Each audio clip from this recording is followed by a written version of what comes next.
Добрый день, правильно, рашучая, но такая. Усім прывітанне, з вами Зміцер Лукашук. Ну і як звычайна напярэдадні Новага года так склалася, это ўжо такая добрая традыцыя. Мы сустракаемся са Святланай Ціхановскай тут у Вільні, каб пагаварыць пра тое, чаго чакаць, з чым можна пахваліцца, якім быў гэты год, ну і ўвогуле абмеркаваць надзённыя пытанні, якія ёсць і ў нас, і ў нашых слухачоў-гледачоў, ну і ўвогуле пагаварыць пра жыццё. Прывітанне, спадарня Святлана. Дзякуй, што пагадзіліся. Дзякуй вам, дзякуй. Давайте, раз я ўжо сказаў, што наша традыцыйная сустрэча, то, ў прынцыпе, і першае пытанне, но, ў прынцыпе, традыцыйнае, бо падобнае я задаваў і ў мінулы раз. Якія галоўныя памылкі, на ваш погляд, былі дапушчаныя за вось гэтыя 4 гады працы і чаму гэтыя памылкі вас навучылі?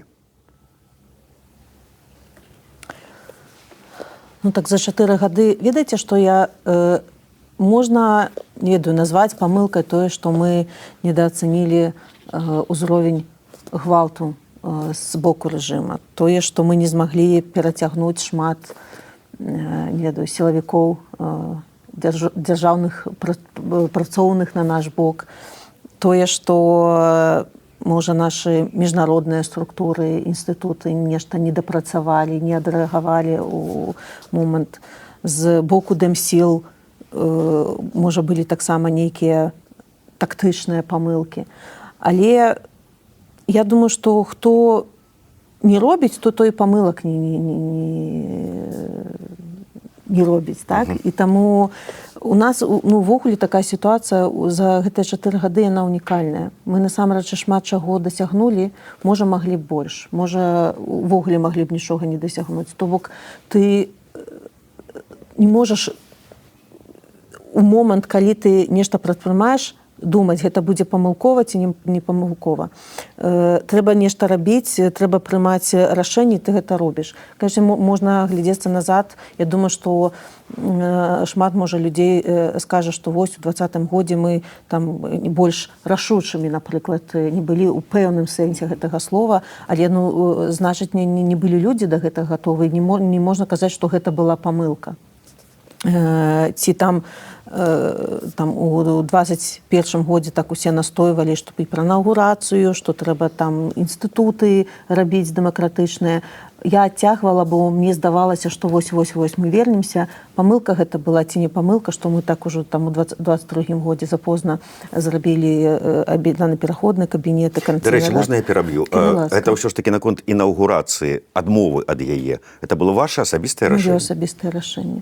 Многія на мяне ціснулі і казалі, чаму гэта трэба рабіць, але мне здавалася, што гэта не тое, чым трэба займацца зараз. Трэба больш прыцягваць увагі да Беларусі. Калі б я ездзіла і казала, вось я тут выйграла выбары, я тут прэзідэнт, давайце мне там нейкую паперку, што вы гэта прызнаеце, гэта адцягвала ўвагу ад таго, што адбывалася ў краіне. Таму абсалютна маё рашэнне, я ніколі не думала, што трэба было інакш паступіць. Ну, але я выбачаюся, што я ўжо как бы не па плану, я просто рэагую на ваши рэплікі. Зараз жа ж шмат, я думаю, вы чытаеце, ці вам расказваюць, пасля таго, як было прынята рашэнне, як там вас абазвалі, вечныя прэзідэнт-электы, там, типа, там, сябе прызначыла, перапрызначыла, пастаяннага, на вечнага лідара дэмакратычных сілаў. Так, атрымліваецца, вот тады, калі казалі пра інаўгурацыю, вы былі не гатовы да гэтага вот, каранаваць сябе, а зараз ужо гатовы. А я ніколі сябе не карнавала, і што значыць гатовая? Я казала, што я буду з людзьмі, пакуль людзі маюць патрэбу ва мне. Пакуль я ведаю, што я абяцала людзям, што буду да того моманту, пакуль мы не арганізуем новыя свабодныя выбары, калі будзе такая магчымасць. Зміцер, вы мяне добра ведаеце. Ведаеце, што я там не... Это ўжо фраза «не трымаюся». І, калі ласка, у нас зараз час новых лідараў. У нас ёсць магчымасці для людзей, каб быць бачнымі, каб людзі за імі шлі, каб шмат працуйце і станавіцеся лідарамі. Гэта не тое. Я вам раскажу гісторыю, што ведаеце, што у меня ёсць асабістыя размовы з беларусамі, шмат хто звоніць, і вось адзін мужчына кажа: Святлана, чаму вы не назначаеце новых лідараў? Чаму вы адна і адна? Я кажу, так у нас лідараў немагчыма назначаць. У нас лідарамі становяцца. Вось калі ласка, у вас, калі у вас ёсць павестка, калі вы разумееце, што там Ціхановская ўсё не так робіць, вы растлумачце, як патрэбна, і людзі за вамі пойдуць, і вы станеце лідарам. Ён кажа, а калі я стану лідарам, я хочу заняць ваше месца, вы мне дадзіце ключы ад офіса? Ну, ось люди такими категориями думают. Ось у тебя там есть офис, не ведаю, у тебя есть, может, и кабинет ему там разом златушка передать. Я не ведаю, як люди себе это уявляют лидерство, але становитесь, будьте лидерами. Зараз есть потреба, я ведаю, что там не все задоволены там Тихановской, и это нормально. Ну, зробите вы так, каб вами были все задоволены. Дарэчы, вам не падаецца, што сапраўды вось гэтая, патрэба ці не патрэба, нейкага такога, вот ёсць Лукашенко, вот і типа вот, як это, бацька, а вот, і нам ён уже не падабаецца, час яго сышоў, але мы не хочам вот самі, мы хочам вот, умоўна кажучы, мацьку. Да. Ёсць яшчэ, ведаеце, з тых часоў такое разуменне, што нехта павінен вырашаць за нас. Не быць разам з намі, не быць сярод нас, а вырашаць і казаць нам, што рабіць. Я бачу, што больш і больш людзей разумеюць сваю асабістую адказнасць і адказнасць нацыі перад сваёй краінай, але ёсць яшчэ такія галасы, што вось ты кажаш, што нам рабіць, і мы будзем рабіць. Так гэта не працуе. У нас наша рэвалюцыя 20-го году, яна была поўнасцю народнай. Людзі вырашалі, што ім рабіць, куды ім ісці, якія акцыі праводзіць, нашы медыа пра што пісаць. І таму, калі мы будуем дэмакратычную краіну, мы павінны стаць самі з дэмакратычным разуменнем, што не хтосьці там адказны за ўсё, а мы усе адказныя за нешта нашае агульнае. І таму мацька, ці як вы там сказалі, я ніколі не стану, і я не хочу такой стануць, я хочу быць сярод вас, і трымаючыся адзін аднаго, мы робім агульную справу. Дарэчы, вось вы калі сказалі, што станавіцеся лідарамі. І калі што, то я магу і адысці, там, перадаць, умоўна кажучы, лідарства некаму іншаму, калі сапраўды такое будзе. Гэта, сведчанне, разуменне таго, што, ёсць цыклічнасць, адны лідары прыходзяць, другія сыходзяць, ці гэта ўзмацняецца жаданне ўсё кінуць, асабліва на фоне той хвалі хейту, абвінавачванняў, якія ёсць апошнім часам. Ну, ведаеце, абвінавачванні яны былі заўжды. І мяне, канешне, гэта вельмі злуе, што ў нас такі момант, калі мы павінны адзін аднаго падтрымліваць, а не сварыцца, не кідацца брудам адзін у аднаго. Але я разумею, што гэта такія кропкавыя рэчы. Бо я так шмат чую слоў падтрымкі, што яно ні ў коім разе не можа параўнацца з тымі закідамі. Так, у мой бок. Але, канешне, я да гэтага прыслухоўваюся. Канешне, я разумею, што ёсць разныя меркаванні, і мы неяк павінны гэта сабраць у адну кушу і рэагаваць на гэта. Але у моманты, калі нехта вельмі стараецца задзець мяне, то, канешне, хочацца, колькі можна. Мы ж з вамі на адным баку. Можа, у мяне прасцей кідацца брудам, бо да мяне можа даляціць, а да Лукашэнкі не даляціць, ніхто там гэтага не заўважыць. Таму вы вырашылі, што з Ціхановскай спрачацца, ваяваць лягчэй, чым з Лукашэнка, ці тады на правільным вы баку, ці не. І я кажу, слухайце, у мяне ёсць сілы змагацца з рэжымам. Ёсць сілы, бо ёсць падтрымка беларусаў, ёсць падтрымка замежных партнёраў, але у мяне няма сіл змагацца з беларусамі. Я не хочу гэтага рабіць. Але я не бачу, што гэта такі мейнстрым, гэта такія, ёсць людзі, выказваюцца, і добра, што выказваюцца. Але пакуль я вытрымоўваю, бо ёсць тыя, хто вельмі падтрымліваюць. Я адмыслова праманіторыў сацыяльныя сеткі і паглядзеў не толькі ваша інтэрв'ю, але і асноўныя закіды, якія ідуць вот апошнім часам у бок і Дэмсіл увогуле, ну і вас асабіста. Я просто так у 3 пункта сабраў асноўныя прэтэнзіі. Я думаю, што вы іх чулі, але тым не менш, можа быць, варта было падказаць. Першае, ну, маўляў, 4,5 гады.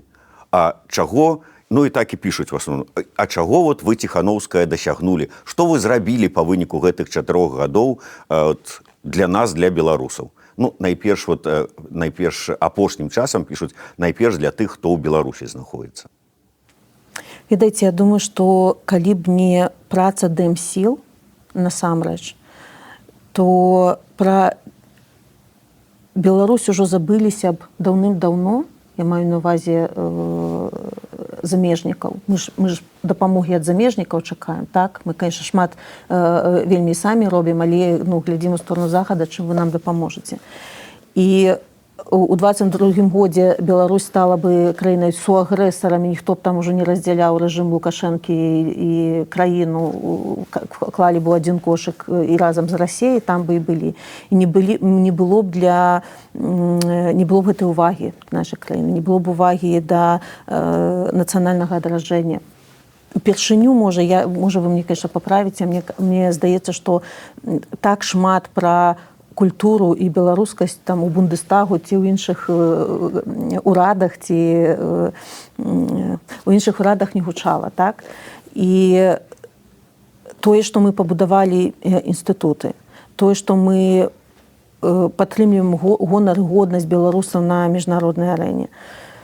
А гэта ўсё для каго? Гэта я для сябе раблю? Я раблю гэта для беларусаў. Я не дзелю для беларусаў тых, хто з'ехаў, ці беларусаў у краіне. Калі б не гэта, Беларусь стала бы ўжо такой вялікай турмой, ніхто б на нас не звяртаў увагі. А гэтага Лукашэнка дабіваецца, каб пра нас усе забылі, ён там рабіў, што хоча ў краіне, без увогуле ніякага ціску з боку міжнароднай супольнасці. Ну і ўсё, і вось ён такі рабавладзелец, ведаеце, у краіне. А калі на яго накіраваныя радары, калі ён разумее, што за гвалт, за тое, што ўцягнуў Беларусь у вайну, за міграцыйны крызіс, ён будзе несці адказнасць і ўжо нясе, да, у выглядзе санкцый, напрыклад, то яму патрэбна вельмі шмат намаганняў часу, каб з гэтага выйсці, не квіляць, але ўсё роўна гэта не застанецца небачным зараз, калі ёсць мы Дэмсілы. На фоне у Брусэлі праходзілі беларускія дні, там прагучалі словы пра выдзяленне дапамогі дэмакратычнай Беларусі 30 мільёнаў. На фоне гэтага узгадалі раней выдаткаваныя грошы, ўсё падлічылі, ўсё пералічылі і сказалі пытанне: разакралі, дзе, на што пайшлі гэтыя грошы? Ну, ладно, зразумела. Алексей Лявончык там кватэраў сабе ў Лондоне накупіў, Франак, відаць, там яшчэ гадзіннікаў пару штук, а дзе там яшчэ ўсё астатняе, на што пайшлі грошы? Вот у вас ёсць адказ, да каго трэба звяртацца, калі хтосьці хоча нейкую справаздачу па гэтых грашах? Да Ціхановскай, у яе чамаданчык, там ці нейкая чароўная шуфлядка, дзе там гэтыя мільёны ляжаць? Я не хочу расчароўваць гэтых людзей, але я ж скажу, што мая задача, як Ціхановская, як палітыка, гэта зрабіць усё магчымае, каб гэтая дапамога была, каб яна існавала, каб яе выдзялялі, тлумачыць, навошта яна, што ў нас працуюць меды, у нас працуе грамадзянская супольнасць, у нас ёсць праваабаронцы, і ёсць патрэбы ў гэтых людзей. І моя задача, каб у пэўны момант сказалі: так, мы дапаможам, вось такія ў нас ёсць сродкі, і гэтыя сродкі аддаюцца вялікім фондам, і далей мае абавязальніцтва і ўвогуле разуменне, што адбываецца, яно скончваецца. І далей вы ўсе ведаеце, як працуе грамадзянская супольнасць, пішуцца праекты, падаюцца, працаваць усім трэба. І то гэта так банальна. Нема ў мяне адказу, куды ідуць гэтыя сродкі, але я ўпэўнена, што людзі, якія ў грамадзянскай супольнасці ў медыя, яны самі гэта ведаюць. І таму пытанне пра гадзіннікі, кватэры і так далей, гэта не для мяне.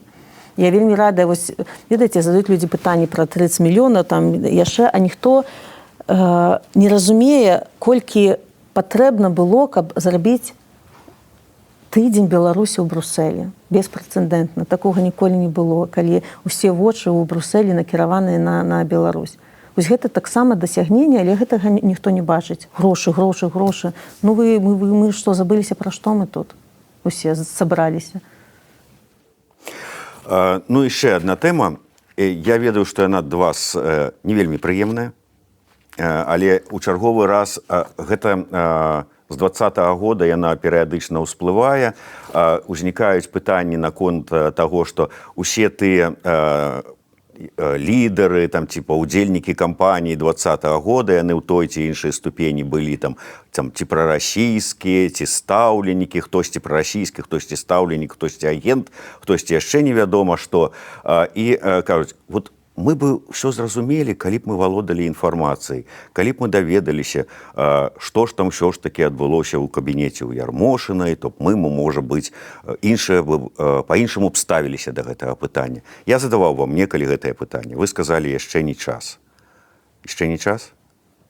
А што менавіта хочуць ведаць, што было ў кабінеце ў Ярмошынай? На мяне надавілі так, што вымусілі прачытаць з паперкі зварот да беларусаў і вывезлі на мяжу. Вось што адбылося ў кабінеце Ярмошынай. Ці людзі хочуць ведаць, што мне там казалі, што мне там паказалі. Ну, відаць, да, хочуць даведацца, як вы там падпісалі дамову аб супрацы, я не знаю, Я не падпісвала дамову аб супрацы.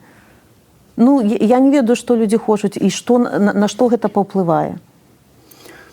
Можа быць, скажуць, што ну вот зараз мы ўсё разумеем і зрабілі выснову, можна давяраць. То бок, ну цікава, я не ведала, што такія запыты яшчэ ёсць, бо мне здаецца, што я адказала на ўсе пытанні. Вось вельмі коротка. Прыйшлі, доўга размаўлялі са мной, далі паперку прачытаць. Я прачытала і вывезлі на мяжу. Всё, без падрабязнасцей. Я бачу па вачах, што складаная тэма. Давайте далей. Тэма санкцый. Я ўжо таксама чытаў апошнім часам, і вы ведаеце, што да санкцый, да ўзмацнення санкцыйнага ціска таксама ёсць розныя стаўленні нават у асяродку дэмакратычных сілаў. І кажуць, маўляў, што ці не занадта многа бяруць на сябе зараз дэмакратычныя сілы, той жа офіс, той жа кабінет, калі заклікаюць да ўзмацнення санкцый. Маўляў, час змяніўся. Відавочна, што санкцыі не працуюць так, як нам хацелася б. Ці не заўжды працуюць так, як хацелася. А можа быць, людзям унутры Беларусі зараз іншае бачанне, іншае запатрабаванне. Зараз яны церпяць ад санкцый і, можа, трэба было б змяніць стратэгію ў гэтым накірунку санкцыйнага ціску. Як вам бачыцца? Ну, давайте паразважаем тут. Перш за ўсё,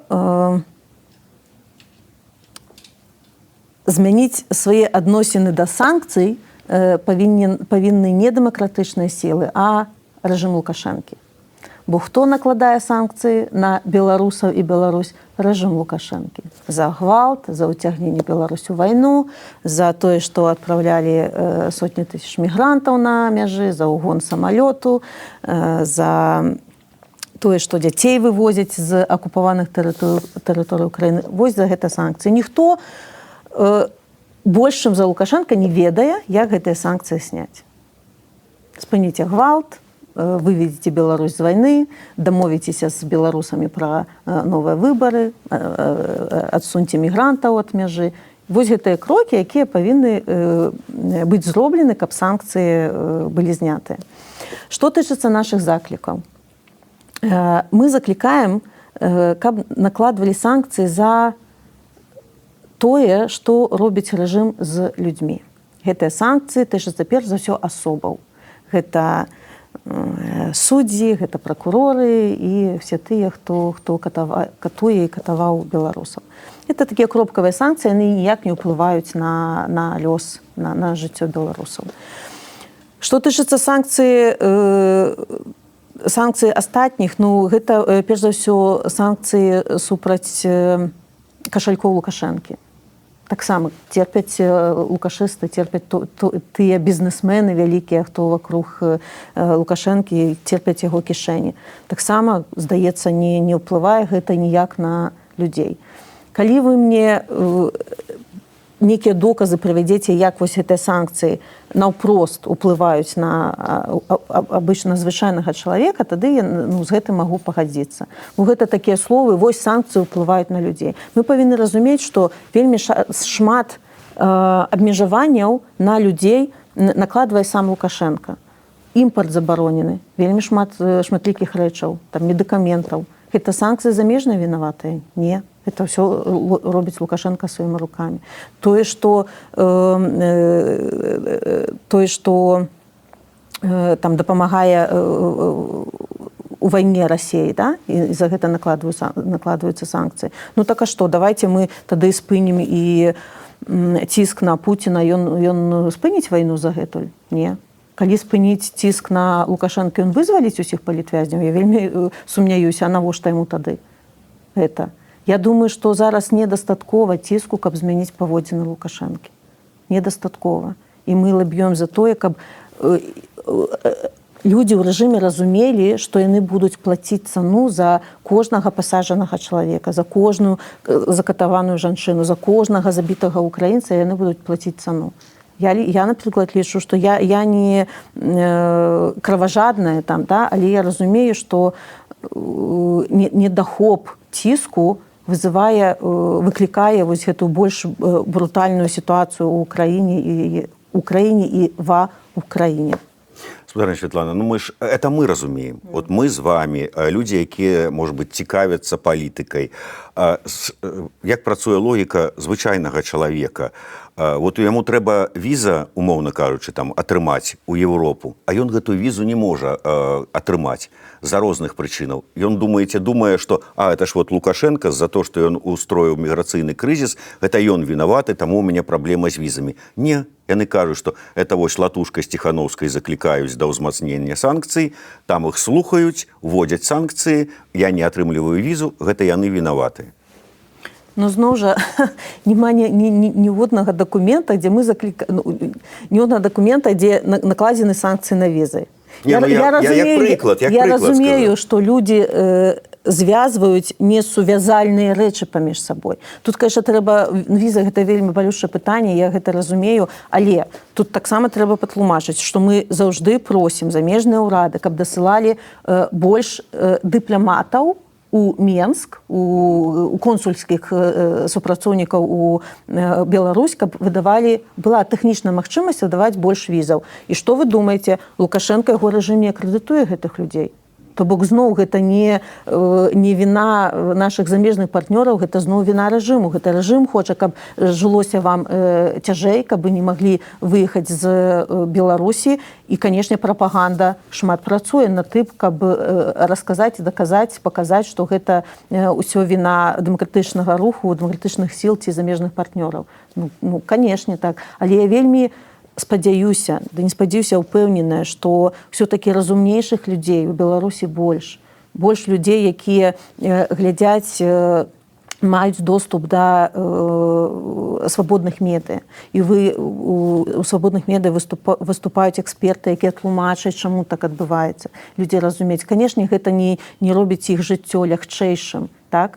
Але яны хаця бы 2+2 складваюць і разумеюць, у чым прычына і хто вінаваты. І разумеюць, што няма іншай спробы вымусіць гэты рэжым змяняць свае паводзіны, змяняць сваю палітыку. Таксама склаўся ўжо цэлы такі блок у асяродку дэмакратычных сілаў, якія выступаюць за, назовём это, можа быць, спробу перамоваў з рэжымам дзеля вызвалення палітвязняў. Што, маўляў, трэба ўсё ж такі шукаць іншыя шляхі, у гэтым накірунку мяняць стратэгію. Як вы, ось, канец 24-го года, ваше стаўленне да вот самой тэмы магчымых перамоваў з рэжымам, з Лукашэнкам, змянілася ці не? Якое стаўленне? Мы выступаем за перамовы з прадстаўнікамі рэжыму з 20-го году. Заўжды казалі пра гэта адкрыта, адчынена. Мы хочам перамоў, мы хочам лепшага жыцця для Беларусі, мы не хочам, каб Беларусь здавалася Расіі, як гэта робіць зараз Лукашенко. Мы прапаноўвалі. І я памятаю, што пры АБСЕ была такая супольная сустрэча з прадстаўнікамі рэжыму, дзе яны адкашлі. І таму, канешне, мы павінны, не гледзячы на тое, што мы патрабуем больш ціску, так, на рэжым, больш ізаляванасці, палітыкі непрызнання, але не гледзячы на гэта, мы ўсё роўна шукаем спосабы вызваліць беларусаў з турмаў. Гэта і дыпламатычныя нейкія спосабы, гэта і перамовы, і не вельмі добрыя палітыкі ў гэтым свеце, якія ўсё яшчэ маюць нейкія стасункі з рэжымам. Мы ж не кажам, што там все ізалявана, і мы з рэжымам не размаўляем. Можа, не мы асабіста, але ёсць каналы, праз якія ідуць гэтыя перамовы. Але каб скласці лапкі і сказаць, ну, ўсё, мы здаёмся выпускаць палізняволеных, я не разумею, які рэзон будзе ў рэжыму выпускаць людзей, калі пра Беларусь усе забудуць, калі тут усе здадуцца, не будзе ціску, вось што гэта будзе. Ну, я такога не разумею стаўлення. І ўвогуле у нас у 2020 годзе ўсё-такі мы давалі абяцанні беларусам, што ў нас будуць свабодныя выбары. І мы да гэтых свабодных выбараў павінны прыйсці. Не проста здацца, так, і сказаць, прасці нас, не ведаю, Лукашенко, мы тут усе паўмільёна з'ехаўшых і мільёны ў Беларусі вінаватыя, да? Паказаць сваю волю. Ну як мы можам здрадзіць мэтам? Людзі, якія сядзяць у турмах, канешне, яны павінны выйсці на свабоду як мага хутчэй. Добра, што ёсць ужо вызваленыя людзі, так? Але вызваленыя людзі, гэта ж не акт гуманізму Лукашэнкі, мы таксама павінны гэта разумець. Але павінен быць вызвалены кожны. Кожны будзе вызвалены толькі калі краіна будзе свабоднай. Калі паслухаць Александра Апейкіна, то ён кажа, усё адно дэмакратычным сілам, гэтым структурам, офісу прэзідэнта-электу Ціханаўскай засталося 2-3 месяцы. Я так разумею, до канца лютага, а потым ідзе па меркаванні Апейкіна абнуленне. Трэба скарыстацца, кажа ён, вось гэтым лагам, вось гэтым часам і зрабіць нешта карыснае, самараспусціцца і на знак удзячнасці Лукашенко спыніць тэрор, вызваліць палітвязняў і даць магчымасць тым, хто з'ехаў, спакойна вярнуцца. Верыце ў такой варыянт? І ці гатовы самараспусціцца? Я так разумею, што гаспадар Апейкін ужо самараспусціўся з такімі наратывамі. Зноў жа, давайце да прыкладаў, калі гаспадар Апейкін пакажа, як гэта працуе. Самараспусціцца, папросіць прабачэння ў Лукашэнкі, можа, яго прымуць. І там сміласцівіцца дыктатар. Паглядзім, як гэта будзе выглядаць. Бачыце, Святлана Ціханаўская умее ў такую у падколку таксама. Я не разумею такіх наратываў. Хаця, ведаеце, я думаю, што такія наратывы яны гучалі ў 2021 годзе, што засталося 2-3 месяцы дэмакратычнаму руху. Мы ўсе дэмакратычны рух. Калі мы для сябе там унутры не самараспусцімся, будзем трымацца адзін аднаго і пакажам сваю сілу, то самараспусціцца рэжым, а не мы. Логіка такая, што на Захадзе для заходных палітыкаў, дзе існуюць нармальныя выбары, яно ўсё мерыцца з гэтымі электаральнымі цыкламі выбарчымі. І калі наступныя выбары падыходзяць, вы ў выбарах не ўдзельнічаеце, па зразумелых прычынах, але не ўдзельнічаеце, то ваш электаральны цыкл закончыўся. Зараз чакаем на новых... Пачнецца электаральны новы цыкл Лукашэнкі. Можа, не Лукашэнкі, можа, умоўны, я не ведаю, Канапацкая будзе новым лідарам дэмакратычных сілаў. Гэта ўжо будуць нейкія змены. Не, я думаю, што у нас у Беларусі зараз сітуацыя нестандартная і, канешне, беларусам увогуле не патрэбна даказваць, што гэты рытуал, які для сябе арганізоўвае Лукашэнкі, не легітымізуе яго, і гэта ёсць разуменне гэтага ўжо ёсць у нашых дэмакратычных партнёраў, і таму я думаю, што перад так званымі выбарамі ўсё будзе больш і больш стэйтментаў, што выбары не прызнаныя, што Лукашенко не легітымны, і да business as usual ніхто не вернецца, і ў гэтым наша задача. Тое, што там Лукашенко сабе намалюе 120% прагаласаваўшых за яго, ну то гэта ж не павінна нічого значыць для людзей. Я ўпэўнена, што беларусы не атручаныя гэтай прапагандай, і што вось новы цыкл, ўсё ўжо там Тихановская нелегітымная, так? Яны ж таксама гэты наратыў прасоўваюць, што не кажуць, што пасля 26-го стане Лукашенко легітымны, а што стане Тихановская нелегітымная. То бок гэта таксама гаворыць пра моц дэмакратычнага руху, што яны змагаюцца супраць нас. І калі кажуць, што вы там нічога не вырашаеце, нічога не значыце для беларусаў і для рэжыму, яны вас увогуле там не змічаюць, не заўважаюць. Ну, вось мы бачым, вся прапаганда працуе на дэмакратычны рух.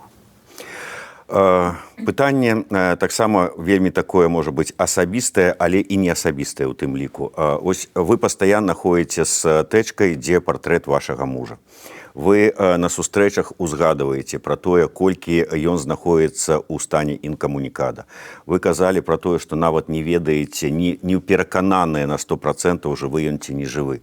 Але калі глядзець па як іншыя, там, скажем, тая ж самая Хоміч змагаецца за сваю сястру, такое адчуванне, што вот вы ставіце нараўне усіх палітвязняў, не патрабуеце, не выносіце наперад пытанне вызвалення менавіта Сергея Тихановскага.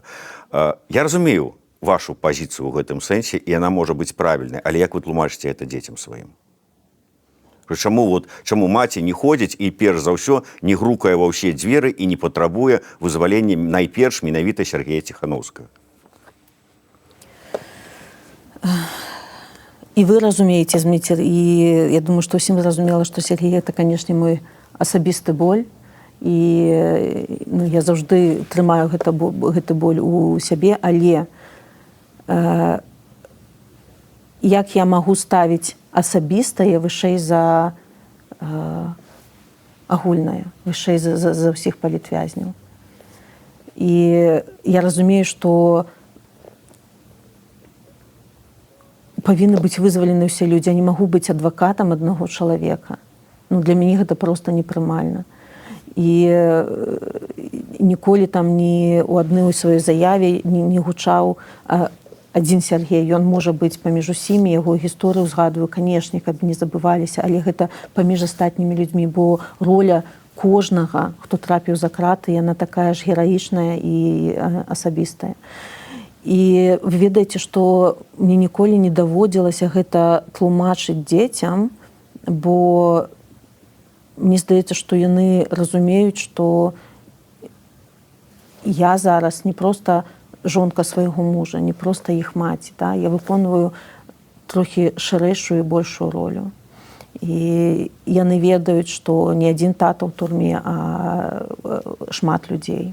І што мы з імі пра гэта шмат гаворым, што ёсць такія ж дзеткі, як вы, якія чакаюць тату, а хтосьці чакае маму, а хтосьці чакае абодвух родных.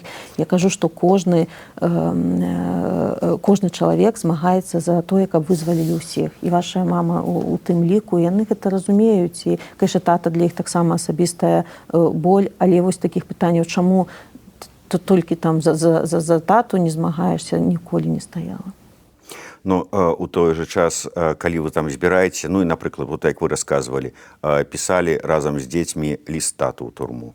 От для іх это ўсё ж такі, нават пры разуменні, што маці змагаецца за ўсіх, для дзіцёнка ж вот сваё яно бліжэй, яно больш баліць. Не, ну, канешне, баліць...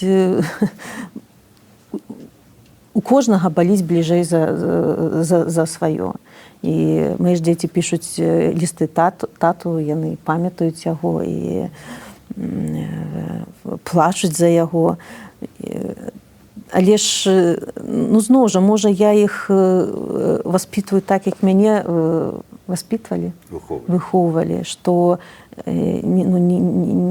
немагчыма асабіста ставіць вышэй за чыёсьці. Таму няма ў нас такіх спрэчак ці пытанняў. Не ведаю, што яшчэ адказаць. Давайте да іншай тэмы. Таксама такая вельмі шмат абмеркаванняў выклікала тэма змена кіраўніцтва на Белсаце. І нават не тое, што змена кіраўніцтва, але і такі нюанс, як ваша падключэнне да вось гэтага сходу, дзе ўпершыню была прадстаўленая Аліна Коўшык. І шмат хто сказаў, што гэта іміджавая памылка, што не трэба было Ціханаўскай такім чынам, я не ведаю, хтосьці ўспрыняў так, што а вот я паставіла свайго чалавека. Другі там успрыняў так, што а зараз яны будуць выконваць палітычную замову і працаваць на офіс там, ці яшчэ што-небудзь. Як вы зараз прайшоў час, ацэньваеце гэта? Памылка, не памылка, навошта вы гэта зрабілі? Перш за ўсё, я прыняла ўдзел у гэтай сустрэчы па запрашэнню Міністэрства замежных спраў, што таксама там прысутнічала. І усе гэтыя змены, гэта былі змены унутры Белсата. Я ніколі ніякім чынам не ўмешвалася ў справы Белсата і нават не хочу. Былі нейкія кадравыя рашэнні з боку кіраўніцтва, і я падтрымала, я на гэтай сустрэчы падзякавала беларусаў, якія працуюць, журналістаў за іх працу, і нічога я ў гэтым дрэннага не бачу. І калі на працягу, я так думаю, што года, калі выйшло абмеркаванне пра Белсат прасіў аб падтрымцы, я заўжды на кожнай сустрэчы з міністрам Сікорскім і з прэзідэнтам і з іншымі прадстаўнікамі ўраду я прасіла, каб не спынялі дапамогу Белсату, каб вырулілі так гэтую сітуацыю, каб рэдакцыя засталася беларускай, належала беларусам, то бок максімальна падтрымаць. І вось было вырашана так, і чаму я павінна была адвярнуцца у гэты момант ад Белсату, я не разумею. Я буду падтрымліваць Белсат незалежна ад таго, хто будзе кіраўніком гэтага каналу.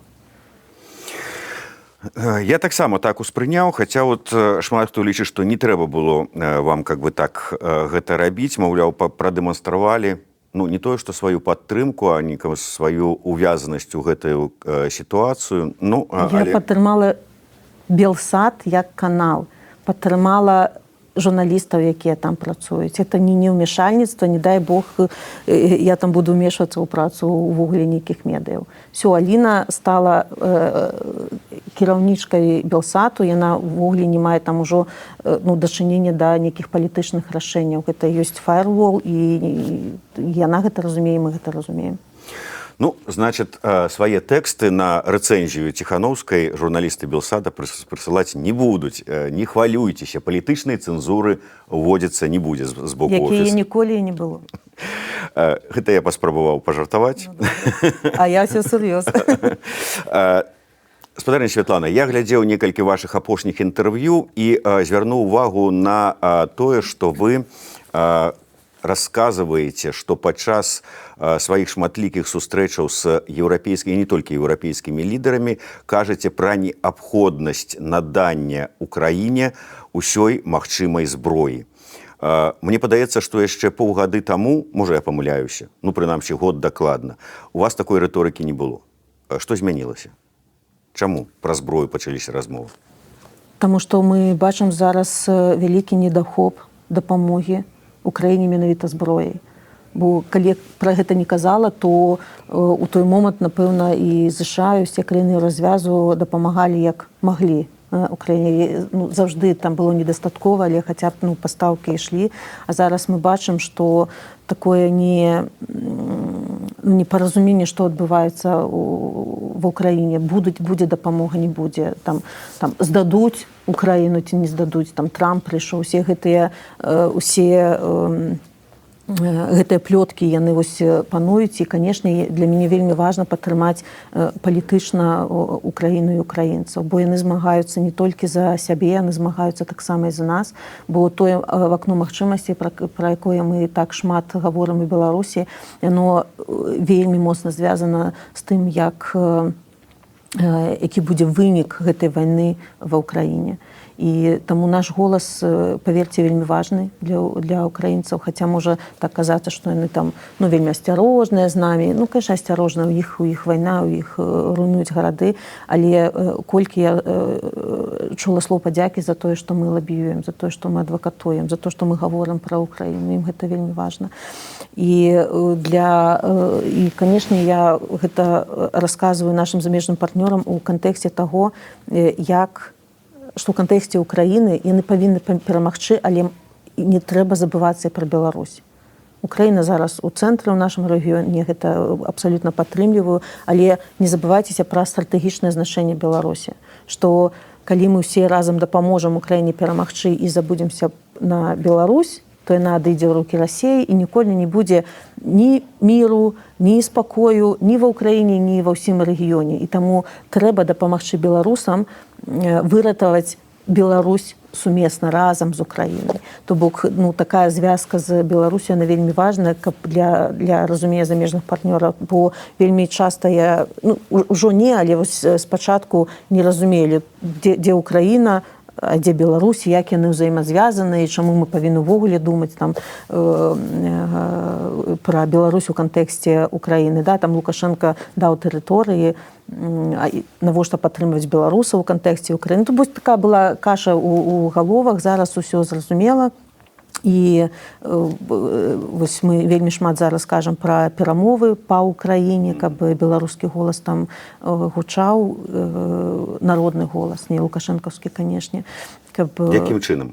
Вот як вам бачыцца, хто можа гэты голас артыкуляваць на гэтых перамовах? Нашы саюзнікі. Мы, канешне, тлумачым, чаму прадстаўнікі Дэмсіл павінны быць на гэтых перамовах. Мы ж разумеем, што перамовы гэта не круглы стол, усе селі, дагаварыліся. Гэта шматузроўневая ідзе праца, і калі будуць беларускія эксперты, не ведаю, журналісты, быць на гэтых сустрэчах і тлумачыць пазіцыю Беларусі, даносіць. Гэта ўжо удзел беларусаў у гэтых перамовах. Калі за самым галоўным сталом не будзе прадстаўнікоў дэмакратычных сіл, мы, канешне, хацелі там быць.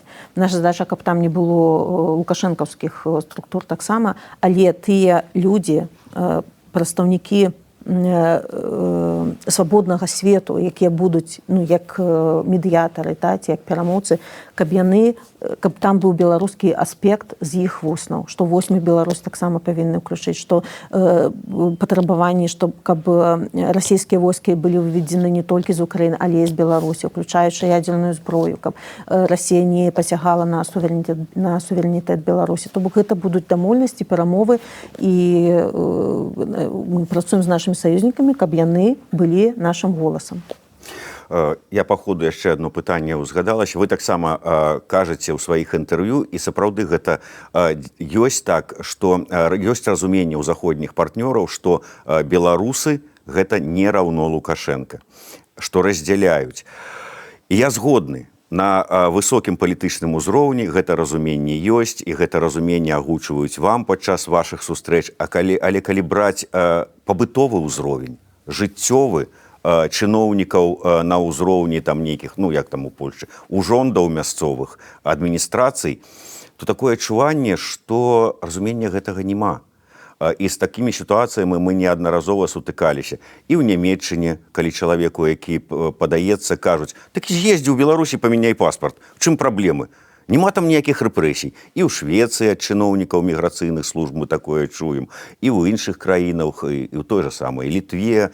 Часам ёсць пытанні і ў Польшчы, шмат гаворыцца, і Цэнтр беларускай салідарнасці шмат спрабуе вырашыць праблемы, якія ёсць на ўзроўні ва Вроцлаве, тым жа самым. І нават паезд Латушкі туды асабліва не дапамог.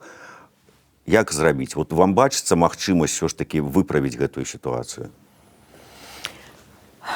Тут зноў жа шмат узроўневая праца. Мая задача, каб кіраўніцтва дзяржавы гэта разумела і прадпрымалі нейкія крокі, каб данесці гэта да іншых узроўняў. Як, напрыклад, у Нямецчыне, калі Міністэрства замежных спраў зрабіла інструкцыю, якая была адпраўлена ва ўсе гэтай землі, як як дзейнічаць у сітуацыю з беларусамі, з пратэрмінаванымі пашпартамі ці з легалізацыяй гэтак далей. Можа, патрэбна і 10 такіх інструкцый адправіць. Ну, гэта людзі, гэта і чалавечы фактар, але вельмі важна, каб інструкцыі ішлі не толькі зверху, але каб гэта ўсё падкраплялася, умацоўвалася і знізу. І таму я прашу беларусаў, будьце актыўнымі, дзе вы ёсць. Размаўляйце з мясцовымі медыя, размаўляйце з мясцовымі ўладамі. Там, калі патрэбна, пікетуйце. Гэта ваш абавязак, гэта вашае права. Не трэба думаць, што прыедзе там нехта і вырашыць усе пытанні. Не нехта. Ціхановская прыедзе і абароніць, дакажа ўсё астатняе. Вось. А мне патрэбна, каб умацаваць вось гэтыя пазіцыі дэмакратычнага руху, трэба падтрымка людзей. Бо не будуць рухацца палітыкі ці чыноўнікі, калі бумажку ім спусцілі, калі яны не бачаць патрэбы ад людзей, калі не бачаць, што людзі патрабуюць гэтага, там прыходзяць і размаўляюць пра гэта ў мясцовыя ўрады. Значит, патрэбы няма. Спусцілі бумажку, мы там паклалі сярод іншых. То бок не будуць ніякія дамоўленасці працаваць, калі яны не ўмацаваныя патрэбай ад беларусаў. Я вельмі ўдзячная, канешне, нашым дыяспарам і народным пасольствам, амбасадам у розных краінах. Напрыклад, у Швецыі гэта дзякуючы у вялікай ступені працы народных амбасад, што яны дасягнулі гэтых змен у міграцыйнай палітыкі Швецыі. І так можна рабіць у кожнай краіне. А калі я прыязджаю ў краіну і нехта кажа, вось тут так цёпла, мы ўжо тут так звыкліся, там вырашце нашы праблемы за нас. І вот так не працуе. Так не працуе. Шмат хто перакананы, што Беларусь знаходіцца ўжо паўкроку ад удзелу ў гарачай фазе канфлікту. Ці то знешняга маецца на ўвазе ўсё ж такі далучэнне да вайны ва ўкраіне беларускім рэжымам, ці унутранага, што, можа быць, ўсё ж такі не вытрымаюць там нервы, ці там пачнецца нейкае супрацьстаянне і пральецца кроў. Як вы бачыце гэта і ці палохае вас такое магчымае развіццё сітуацыі? Калі мы разумеем, што па выніку ўсё ж такі акно магчымасцяў, новая Беларусь, праз сілавы сцэнар, умоўна кажучы, але кроў. Канешне, мяне палохаюць любыя гвалтоўныя сцэнары. Я вельмі не хачу, каб у Беларусі перамены яны былі дабытыя нейкім гвалтоўным спосабам. Не хачу, каб пастрадалі людзі. Але мы разумеем, што кантэкст ён мяняецца. Хто мог там у 20-м годзе предположыць? Меркаваць, што будзе вайна, напрыклад. І што з'явяцца каліноўцы тыя ж самыя. І таму мы павінны быць гатовыя да любога раскладу, але рабіць усё магчымае, каб усё-такі мірны сцэнар перамоваў, ён спрацаваў у нашым выпадку.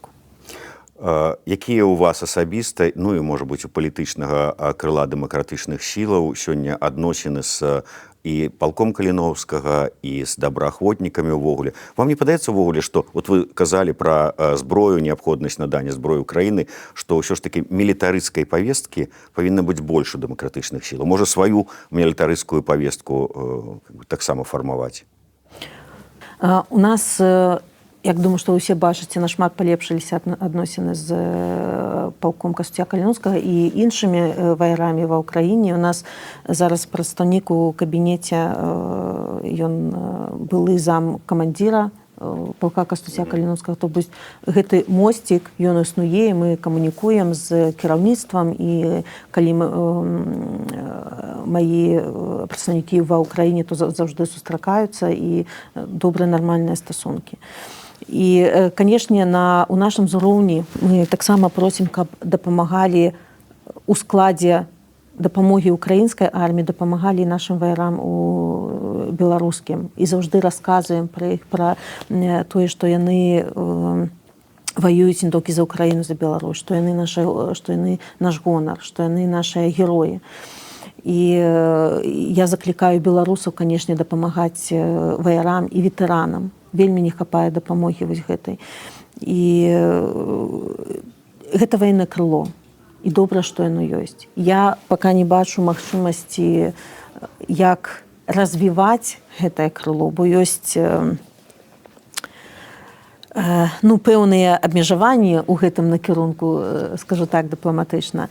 Але я думаю, што гэта, канешне, перш за ўсё задача саміх беларусаў падтрымліваць тых людзей, якія зараз праліваюць кроў за нашу краіну і за суседнюю, бо яны ваююць за ўсіх нас. І гэта ваша абавязак і ваша задача, каб яны сябе там адчувалі на вайне максімальна комфортна, насколькі гэта можна адчуваць, хаця б былі б у нармальным адзенні, у абутку і мелі тое, што патрэбна мець. Это абавязак беларусаў.